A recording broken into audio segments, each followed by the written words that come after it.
ألف لام را تلك آيات الكتاب المبين إنا أنزلناه قرآنا عربيا لعلكم تعقلون نحن نقص عليك أحسن القصص بما أوحينا إليك هذا القرآن وإن كنت من قبله لمن الغافلين إذ قال يوسف لأبيه يا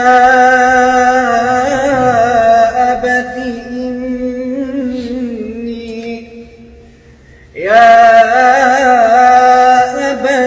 إني رأيت 11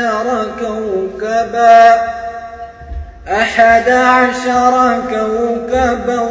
والشمس والقمر رأيتهم لي ساجدين قال يا بني لا تقصص رؤياك على إخوتك فيكيدوا لك كيدا إن الشيطان للإنسان عدو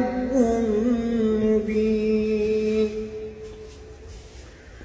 وكذلك يجتبيك ربك ويعلمك من تأويل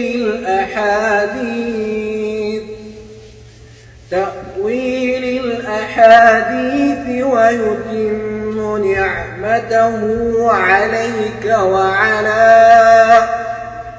وعلى آل يعقوب كما أتمها على أبويك من قبل إبراهيم وإسحاق إن ربك عليم حكيم لقد كان في يوسف وإخوته آيات للسائلين إذ قالوا ليوسف وأخوه أحب إلى أبينا منا ونحن عصبة إن أبانا لفي ضلال مبين اقتلوا يوسف أو اطرحوه أرضا يخل لكم وجه أبيكم وتكونوا من بعده قوما صالحين قال قائل منهم لا تقتلوا يوسف وألقوه في غيابة الجب يلتقطه بعض السيارة إن كنتم فاعلين قالوا يا أبانا ما لك لا تأمنا على يوسف وإنا له لناصحون صدق الله العظيم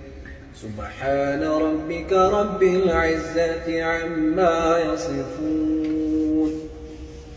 وسلام على المرسلين والحمد لله رب العالمين.